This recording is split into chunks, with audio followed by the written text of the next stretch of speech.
Sebelum melangkah lebih jauh, saya harus berikan perbedaan antara review dan kritik.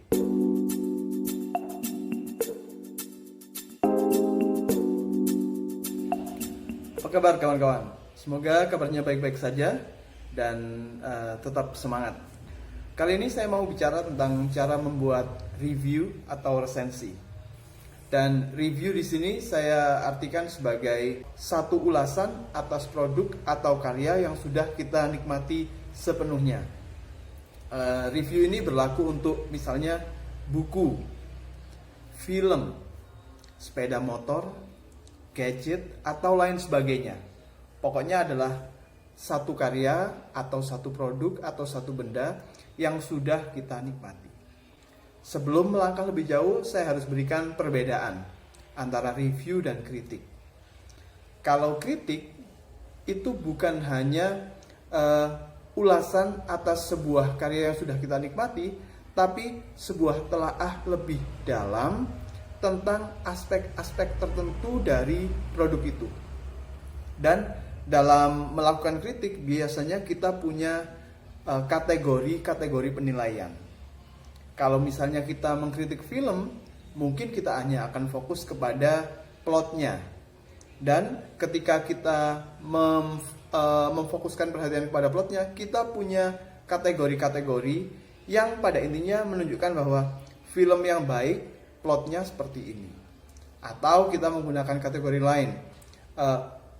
Plot yang baik itu adalah plot yang tidak merendahkan kaum-kaum tertentu. Itu salah satu yang bisa kita soroti, dan itu kritik. Ada kategori untuk melihat satu hal dan akhirnya kita punya penilaian berdasarkan kategori tadi. Jadi jangan samakan antara review dan kritik, antara resensi dan kritik sastra misalnya. Sekarang kita akan masuk lebih jauh lagi ke cara membuat review atau resensi. Biasanya saya ketika membuat review, saya memegang pada 4 elemen yang paling penting saja. Satu, yang kita butuhkan adalah rangkuman atas keseluruhan karya. Atau kalau kita akan merusak kenikmatan atas karya itu, kalau kita sampaikan seluruh rangkumannya, ya kita rangkum sejauh kita bisa memberikan gambaran tanpa harus merusak kenikmatannya. Yang saya maksud di sini adalah untuk film atau buku misalnya, yang orang tidak suka kalau dapat spoiler. Oke. Tapi kalau untuk produk gadget misalnya, mungkin tidak ada yang namanya spoiler ya. Lebih banyak informasi, lebih baik lagi. Jadi itu, yang pertama rangkumannya. Yang kedua apa? Yang kedua adalah hal-hal yang paling nikmat buat kita ketika menikmati produk tersebut. Kalau kita bicara tentang sebuah buku misalnya, hal yang kedua ini misalnya bisa berupa karakternya sangat hidup. Bagaimana itu? Kita berikan contoh lebih dalam. Karakter yang hidup itu maksudnya begini, ketika saya membacanya, karakter ini kelihatan seperti tetangga kita. Dan ketika kita mengikuti kehidupannya, kita terbawa dan lain sebagainya. Nah, informasi yang kedua ini atau keunggulan, aspek-aspek yang unggul dari cerita itu kita ajukan. Kalau misalnya dalam penikmatan kita menemukan satu aspek yang ternyata tidak nikmat, tidak menyenangkan, ya kita tunjukkan juga itu kalau memang perlu melakukan seperti itu. Oke, itu yang kedua ya tadi ya, aspek yang unggul. Yang ketiga, kita bicara tentang perbandingan antara karya ini dengan karya serupa. Kalau misalnya kita mau mereview tentang sebuah buku, misalnya buku Rapi Jali karya Dewi Lestari, mungkin kita bisa membandingkan dengan buku Dewi Lestari yang sudah ditulis sebelumnya. Oke, itu salah satunya. Atau kita juga bisa membandingkan antara buku ini dengan buku karya penulis lain yang temanya kira-kira mirip. Oke. Atau kalau bukunya sudah difilmkan, kita bisa membandingkan antara buku itu dengan film. Jadi kesan kita ketika membacanya, kita bandingkan dengan buku-buku lain atau karya-karya lain yang masuk ke pikiran kita ketika kita menonton itu. Sesuatu yang bisa kita ingat dan bandingkan. Itu yang ketiga ya tadi ya, membuat bandingannya. Yang keempat, dan biasanya terakhir lah ini, kita berikan penilaian tentang siapa kira-kira orang yang cocok untuk menikmati karya ini. Atau dibalik, karya ini cocok untuk siapa? Kalau misalnya saya ingin mereview motor ya, motor Supra GTR 150 cc begitu ya, saya mungkin akan mengatakan bahwa motor ini sangat cocok buat mereka yang suka touring, adventure, tapi tidak suka memakai motor yang sangat berat.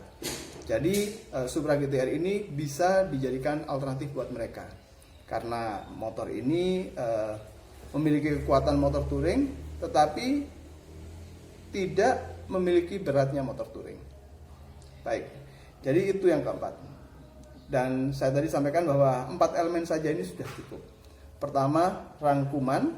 Yang kedua, keunggulan-keunggulan atau kelemahannya. Ketiga, bandingan antara karya itu dan karya yang lain.